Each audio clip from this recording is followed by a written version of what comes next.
Doug Griffiths joining us from goldenblack.com and Golden Black Illustrated. And Doug, just kind of a slow week around West Lafayette, right? Not much happening?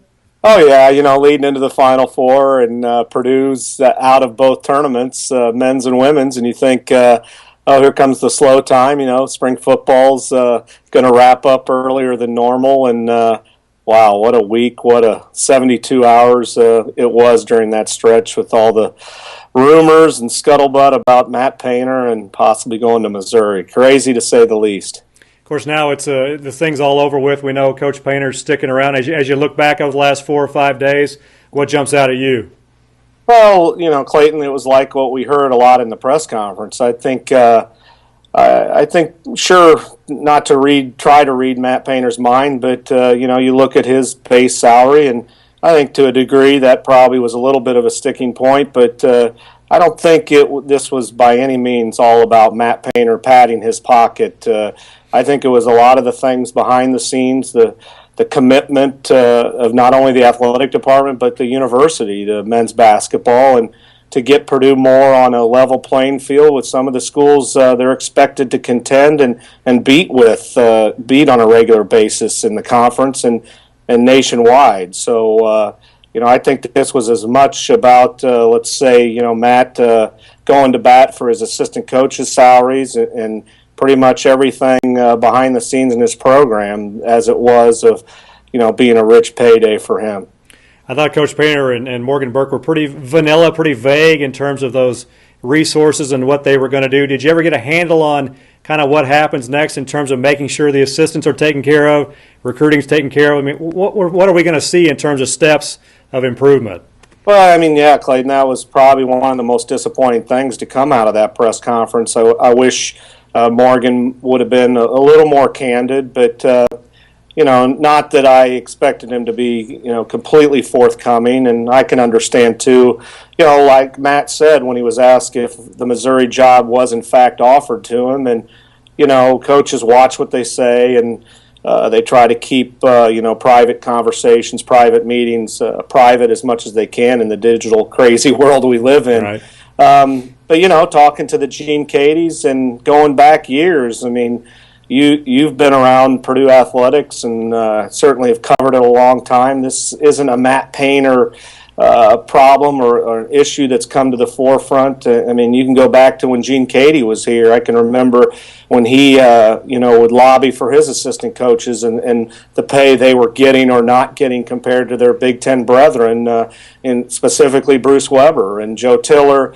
Didn't like, the revolving door with his coaching staff having to, the difficulty he had in retaining some of those guys. And a lot of that was based on, what other schools were paying compared to what Purdue was paying. So, I would imagine keeping Matt Painter means there's going to be a big-time change in terms of resources and commitment to the program. We heard over the years on the surface, that, Purdue's as committed as other programs. But again, when I think, peel things back, and one of your own, like Matt Painter, is on the verge of walking out the door for a job that, I certainly don't think is the equivalent of Purdue in Missouri. I think there are some issues that need to be addressed and need to be addressed as soon as possible. How important was it for Coach Painter to make sure that his assistants were going to get that bump in terms of pay? And might that have been the sticking point as to whether he stayed at Purdue or went to Missouri?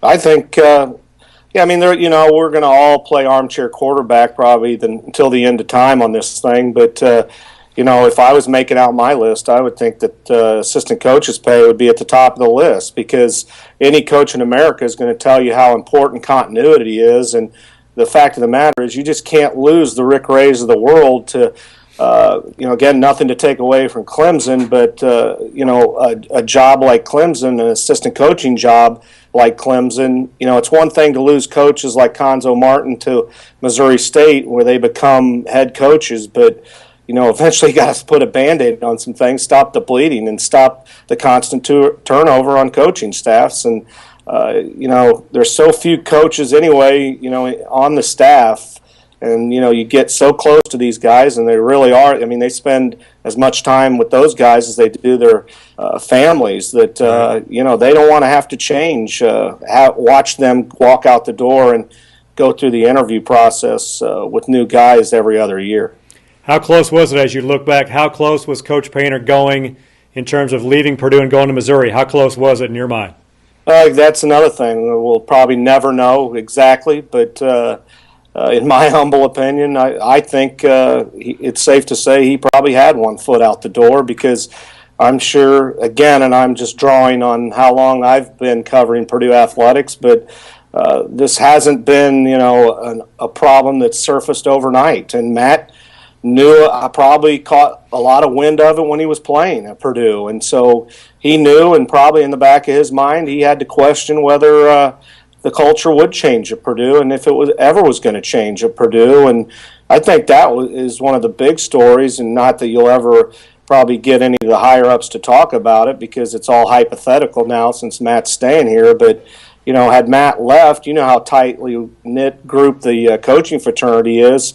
The task of trying to lure a top-name coach to Purdue with that stigma, fair or unfair, about you not paying people. And I know Morgan Burke hates to say that, but, let's be honest. That's been the perception with Purdue and athletics for a long, long time. When you maybe leave outside of the West Lafayette area, that Purdue's cheap, and Purdue hasn't paid its coach as well. I think, obviously, a commitment like this puts that to rest. And, now they're paying like the big-time BCS men's basketball program they are, and they're paying like a program should, that has the kind of tradition Purdue has always been able to claim, because, as we all know, they have more Big Ten championships than anybody else, and eventually they had to step up to the plate. And I think it's a tribute to Purdue, the Board of Trustees, and everybody that, they took the necessary steps to make sure Matt Painter didn't leave. Clayton Duffy with Doug Griffiths from goldenblack.com and Golden Black Illustrated, as we talk about the week that was with the Matt Painter saga on whether he goes to Missouri or stays at Purdue. And the coach made the decision to stay at Purdue 8 years, got the bump in pay in terms of the guarantee, $2.3 million. And Doug, just talk about that in terms of the years and the bump he gets in pay, and just the impact that has on the program going forward now. Well, I mean, it's great, and you would think that I'm sure in the coming years you look at the longevity of that contract, and there's going to be a lot of changes. You go out 6, 7, 8 years, you're going to be talking about a new university president. Morgan Burke has openly talked about he's not going to be staying at Purdue forever, and there's some rumblings that he may see the Mackey Arena project to its completion and then might seriously consider retiring. So there's going to be some changes on that front. But more importantly, you compare this base salary with who's who in college basketball recruiting, and it leads you to believe that Matt Painter is going to be at Purdue for an awfully long time, because it does rank up right now in terms of base salary, guaranteed money, among the top 10 coaching salaries in the country. And, that's a mouthful when you consider the Billy Donovans, Bill Selfs, Rick Pitino, John Calipari's. Those are the kind of names you're floating around. And now, although he's not quite the level of Thad Matta and Tom Izzo, he's not far behind a couple of those guys. But with that said, I know it's big money, and especially the average fan may say, that's crazy for a college basketball coach. But I'd also say, just think about how much money these guys bring into universities, and some of the free advertising and exposure and publicity you get. I don't know if Purdue could have done a much better job PR-wise than have, say, ESPN College Game Day here in January and talk about Purdue this, Purdue that, from morning, noon, and night. That's pretty special, hard to put a price tag on that. And I personally think Painter's worth every nickel. And like I said, I'm glad to see the university step up, because this was a must. They had to do this. I don't even want to think about how far it would have set the program back had they let him walk out to Missouri. Yeah, explain that a little bit more, because it's more about just him leaving. Him leaving and going to Missouri would impact so many things in terms of, butts in the seats, recruiting. I mean, you could go on, and just the ripple effect that would really happen there that really get compounded from one year to the next. And you're talking about really pushing this program back 4, 5, 6, 10 years possibly.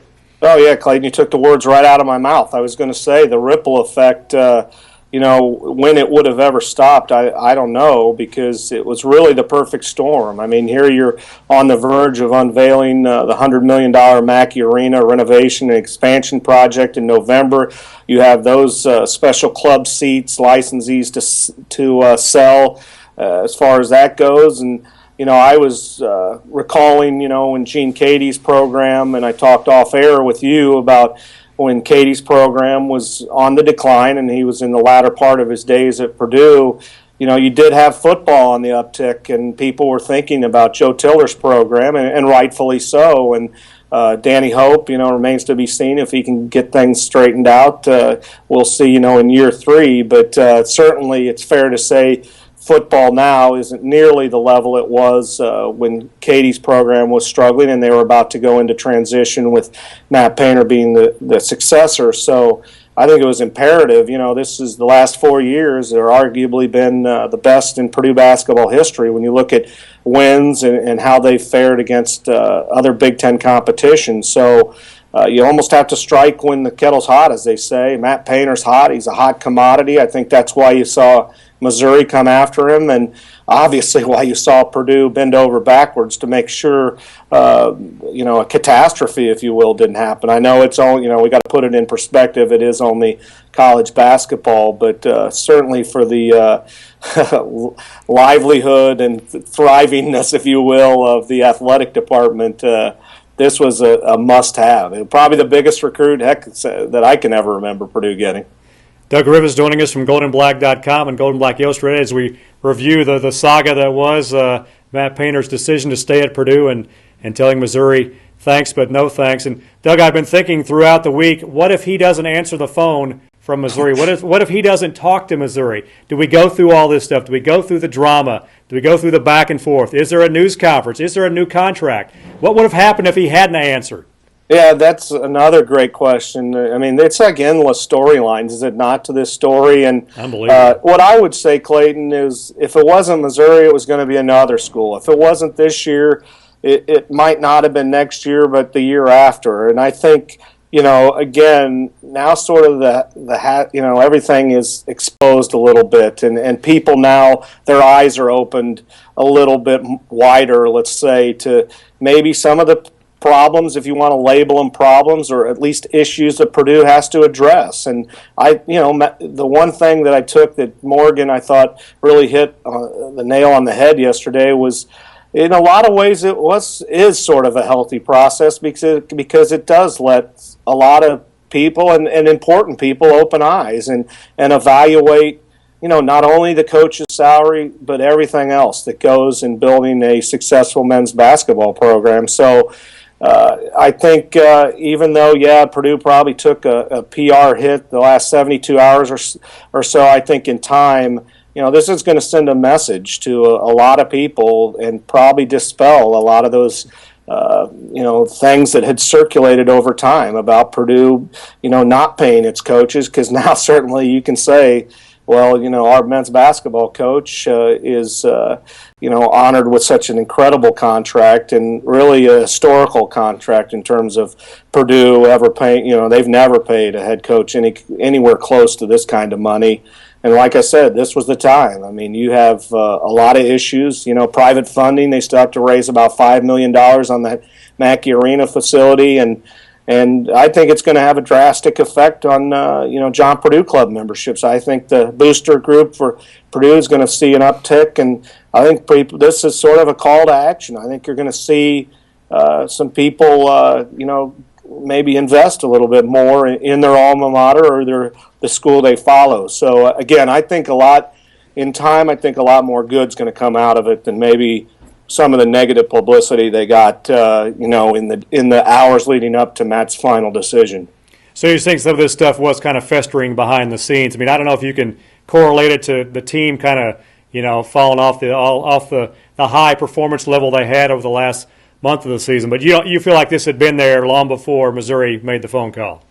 Well, I mean, I'll say that, I mean, it did catch me by surprise, the fact that obviously we didn't know Mike Anderson was going to go to Arkansas. I'm not saying by any means that, Missouri had been in contact or their people had been in contact with Painters, say a month before, and by no means, I don't believe, I know people are going to go off on the tangent that, the team, faded down the stretch because they knew this was going on. I say no way to that, but I could be naive, but I just think, again, I think it was only a matter of time before a school was going to come after him. And even with this contract, that's not to say, a year, 2, 3 from now, if, say, they have great success, that other schools don't come calling. Again, personally, I was surprised that, again, not to take anything away from Missouri, they're a fine Big 12 school, but like a school like Missouri would have the resources and come after Painter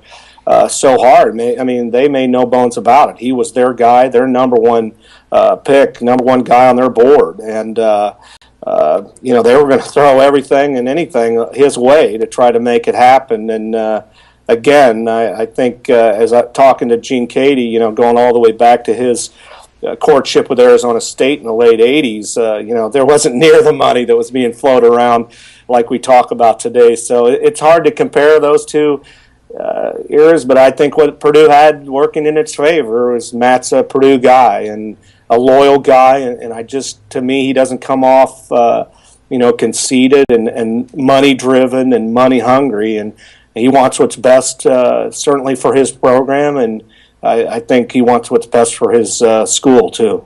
Clearly, Purdue fans were upset with the fact that the university jumped in so late in terms of getting in Matt Painter's ear and letting them know that they wanted him to stay. Then it got compounded with the email letter from Nancy Cross, where basically she was, putting some of the blame on fans in terms of Purdue being in this situation. Does Painter now being signed and sealed ease some of those things, or there's still going to be some ripple effect to those two factors moving forward in the eyes of the fans? Well, again, sort of like I said, Clayton, earlier about the Nancy Cross's email letter to John Purdue Club members. Morgan Burke took full accountability for that yesterday, and really tried to take some of the blame for that off Nancy. And I think it was nice to hear him say that he addressed them coming out with the apology the next day. And with that being said, I think that's part of the good. I think, again, maybe the timing of that wasn't good, but I think it opened some people's eyes. And sometimes you don't like to hear, a point like that sort of hits home. And I think, again, that gets back to my point of a call to action. And Brian Newbert wrote a column in our Gold and Black Express, which goes online this evening, and it addresses that, this isn't just about Purdue, the university athletic department. Purdue and Morgan addressed it. They have limited funds. It's hard for them, next to almost impossible for them to compete with the Michigans, Ohio States of the world, just because from a revenue source, we all know how multi-million-dollar budgets they have with their football programs. Well, for, Purdue's got to do everything in their power, and that means all Purdue's boosters, their John Purdue Club members, they got to ante up. They got to pony up. And I know, again, Morgan said it's been tough financial times, but, it goes hand in hand. The more, the John Purdue Club's raising, the more they can do, and that's how it's always going to be. So, again, I think in time that, Nancy Cross's email to the donors probably will be a good thing. And, I was concerned that they maybe waited too long. I think there's an element of shock and surprise. I think this sort of blindsided some people. Not that they're, again, naive, that they don't think other schools are going to come after their successful coaches. But, again, a year ago we were at this point. Remember, Painter negotiated a long-term deal 1 year ago, but that tells me that some of the behind-the-scenes, or that definitely tells me the behind-the-scenes stuff wasn't taken care of and wasn't addressed for one reason or another. And again, good luck getting people on the record to tell you that. But, that's my big question. How did we get to this stage where we thought maybe that some of these things were rectified a year ago. But with that being said, it's water under the bridge, and let's hope going forward, for Purdue's sake and its basketball program's sake, they address all the issues. But I'm pretty confident they will. Or certainly Matt had the proof. Let's say that all of his issues will be addressed and corrected in the manner that he wanted it to be. Doug Griffiths joining us here from GoldenBlack.com and Golden Black Illustrated as we talk about Coach Painter and the saga that was the unbelievable week. How about Purdue football coach Danny Hope? How does he feel right now after seeing the university take care of the basketball coach? Well, it was interesting he asked that. I was at football practice for the half hour we were allowed there on Monday, and I can tell you it's probably about the first practice that I've ever been to where you've had about a handful of coaches come up and ask you, is he staying? Is he going? Is he staying? I mean, again, those guys know how important basketball is, and that's not to take away from their program. Joe Tiller said the same thing, when all the things were being said about Gene Cady and possibly going to San Francisco or, when he might officially retire. So it works hand in hand. And like I said, the ideal situation is to get football and basketball both winning, because that's good for everything. Good for the university, good for alumni donations, you name it. And but that being said, I think Danny Hope and every one of his assistant coaches would tell you doesn't hurt their program that Purdue's names all over the place in basketball. So let's say from the time the Old Oak and Bucket game finished all the way through March Madness, and I'm sure some of the guys they're recruiting, again, it just breeds familiarity, I think, with recruits, and they know Purdue's name, whether it's because of Robbie Hummel, whether it's through Drew Brees, whatever. Again, I think both of those programs, when you get them, and I think that's the fine line. You just don't see too many programs have both men's basketball and football clicking and really, hitting on all cylinders. And when you do, you really have something special. And I think that's what Danny Hope and certainly Matt Painter strive to have someday. Doug, before we let you go here, let's talk about two things here real quick. Let's talk first about Purdue's coaching staff. Obviously, it's Final Four weekend, which is a hotbed down in Houston for athletic directors, other university personnel to be talking with other coaches, gauging their interest in terms of other jobs. Do you foresee any changes with the coaching staff between now and November? Well, I mean, certainly with the developments of Conzo Martin going to Tennessee, that opens up the Missouri State job, and Paul Lusk's name has been linked everywhere. I mean, Northern Illinois, Dayton, Bradley. And I think, all the reports, even coming out of Missouri State, are he's got an excellent shot of being Conzo's successor. So, and that's right. I mean, Matt Painter would tell you it's the right time for him. He deserves to be a head coach. And so I know all of us over here are hoping that Paul gets that opportunity. And certainly Missouri State knows how well, once they dipped into Purdue before, how well that worked out for him. So I think Paul has an excellent chance to not only take over that program, but be very successful just as Conzo was. So that if that happens, obviously, then they'll start searching for yet another assistant coach. But that's a little different than losing one assistant, leaving your program to be an assistant at another school. I think Matt Painter any day would welcome job interviews having to replace coaches that have gone on to be head coaches. And how about Coach Jackson? How soon will that be all taken care of? Well, the sooner the better. I'm sure they want to have that rectified. I think we may be waiting here still for a couple more weeks until that might work itself out in the court system. But I don't know if there's reason to be too optimistic. I think at this stage, I guess sort of it's wait and see. But you're right. If Lusk would go and say Jackson is no longer retained, you could have two openings, and knowing Matt, he'll want to get both of those vacancies, if they become available, filled as soon as possible. And I guess from the player standpoint, the number one name you think of is Kelsey Barlow, who was suspended for the NCAA tournament, the postseason play, in terms of his conduct being detrimental to the team. Your expectations on him coming back next year? Yeah, I mean, and I have no inside information about Barlow, but I just believe, given Matt's track record, I think he'll give him one more chance, one more final chance when all's said and done. And I think that decision will be coming sooner rather than later as well. But with that being said, I think Barlow, if he is allowed to come back on the team, he's probably going to have some specific guidelines to follow, and he better not step out of line again. But again, with that being said, we've all been young. We've all done stupid things. We've all messed up, and you're allowed to fail. And I'm all for giving people second and third chances. And I think Kelsey deserves another chance, even if he obviously stepped out of line, or he wouldn't have been suspended at that time of the year. And hopefully he's learned his lesson and he's grown up. It's now time for Kelsey to grow up, and I think he'd probably tell you that if you had him on.